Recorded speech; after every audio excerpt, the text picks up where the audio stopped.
मध्य प्रदेश की पूर्व मुख्यमंत्री और राज्यसभा सांसद दिग्विजय सिंह ने मध्य प्रदेश में अवैध खनन को लेकर शिवराज सिंह चौहान की सरकार पर सवाल खड़े किए हैं।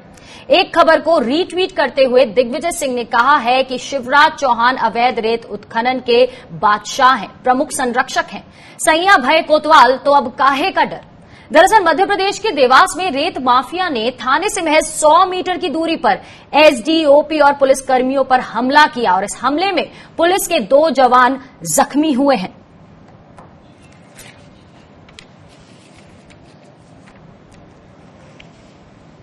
तो मध्य प्रदेश के पूर्व सीएम दिग्विजय सिंह ने अवैध रेत खनन को लेकर सीधा मुख्यमंत्री शिवराज सिंह चौहान पर हमला किया है। जुड़ते हैं हमारे संवाददाता कौशल किशोर से ज्यादा जानकारी के लिए। तो कौशल, यहां पर मध्य प्रदेश में अवैध रेत खनन का मामला काफी बड़ा मुद्दा है और उस पर आज फिर से हमला बोल रहे हैं दिग्विजय सिंह शिवराज सिंह चौहान पर अपनी एक ट्वीट के जरिए।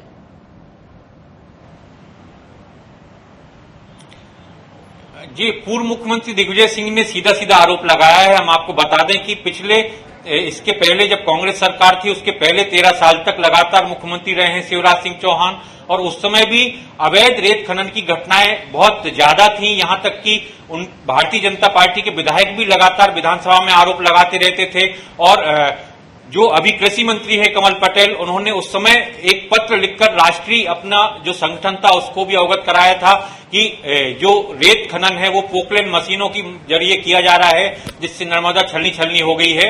और अब जब 15 महीने कांग्रेस की सरकार के बाद एक बार फिर मध्य प्रदेश में भाजपा की सरकार बनी है, फिर शिवराज सिंह चौहान मुख्यमंत्री बने हैं, तब एक बार फिर इस तरह की घटनाएं सामने आ रही हैं जिस पर पूर्व मुख्यमंत्री दिग्विजय सिंह ने सीधा हमला बोला है और सीधा आरोप लगाया है कि शिवराज सिंह चौहान अवैध खनन के बादशाह हैं और सैया भय कोतवाल तो डर काहे का। अवैध खनन के लोग उनका संरक्षण हमेशा पाते रहते हैं और इसीलिए अब एक बार फिर से मध्य प्रदेश में अवैध खनन का कारोबार तेजी से फलने फूलने की तरफ है। बिल्कुल कौशल, और उसी के चलते यहाँ शय की बात हो रही है। यहाँ पे साफ तौर पर ये आरोप लगाया जा रहा है कि सीएम की शय पर ही ये अवैध रेत खनन किया जा रहा है राज्य में। उसी को लेकर अभी पीछे भी एक घटना सामने आई थी जिसमें देवास में रेत माफियाओं ने थाने से महज 100 किलोमीटर दूर पुलिसकर्मियों पर हमला किया था। ये भी एक बहुत बड़ा मामला है। इतनी बड़ी शय किस तरह से कि पुलिसकर्मियों पर ही हमला बोल दिया गया जिसमें 2 पुलिसकर्मी घायल तक हो गए।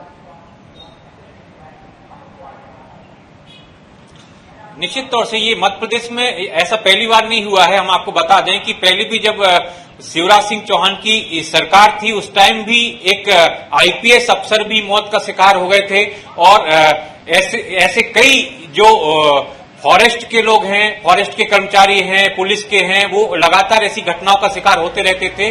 और अब एक बार फिर से जो 2 पुलिसकर्मी देवास में सतवास के पास पुलिस थाने से 100 मीटर की दूरी पर ये हमला हुआ है और इस पर हम आपको बता दें कि इसके पहले जो नर्मदा क्षिप्रा न्यास के अध्यक्ष थे महामंडलेश्वर कंप्यूटर बाबा, उन्होंने भी निशाना साधा है, सरकार को घेरा है और कहा है कि अगर सरकार इस तरह की घटनाओं को रोकने में सफल नहीं होती है तो एक बार फिर से संत समाज भी सड़कों पर उतरेगा।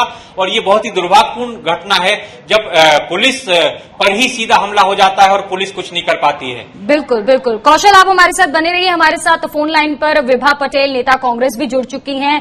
विभा जी, दिग्विजय सिंह हमेशा इस मुद्दे को उठाते आए हैं, कई बार उनके ट्वीट आए हैं सामने, फेसबुक पर भी उन्होंने लगातार हमला बोला है शिवराज सिंह चौहान पर और यहां ये आरोप लगाया जा रहा है अब सीधे तौर पर कि सीएम की शय पर ही हो रहा है राज्य में अवैध खनन।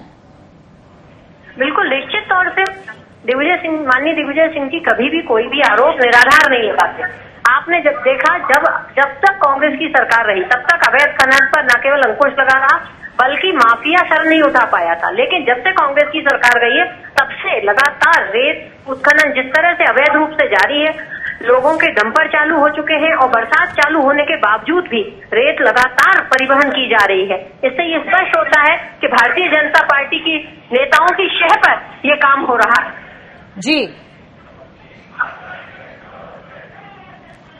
विभा जी, आप हमारे साथ बने रहिए। हमारे साथ लोकेंद्र पराशर, प्रवक्ता मध्य प्रदेश, भी जुड़ेंगे। विभा जी, यहां जानना चाहूंगी कि किस तरह से कांग्रेस के समय ये सब चीजों पर लगाई जा रही थी और आज खुलेआम ये सब हो रहा है शिवराज सिंह चौहान की सरकार जब मध्य प्रदेश में चल रही है।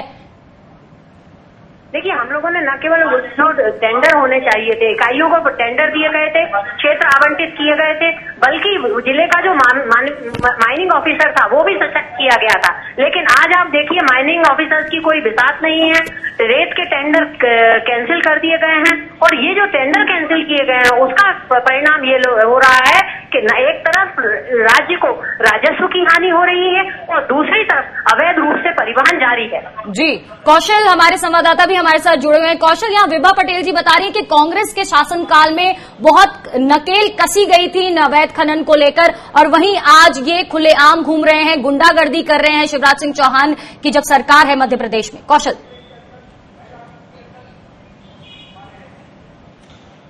जी, इस तरह की घटनाएं जो कांग्रेस सरकार बनी थी उसमें जो माफियाओं के खिलाफ जो कार्रवाई हुई थी उसमें निश्चित तौर से इस तरह की घटनाओं पर रोक लगी थी और काफी सख्ती बरती गई थी। और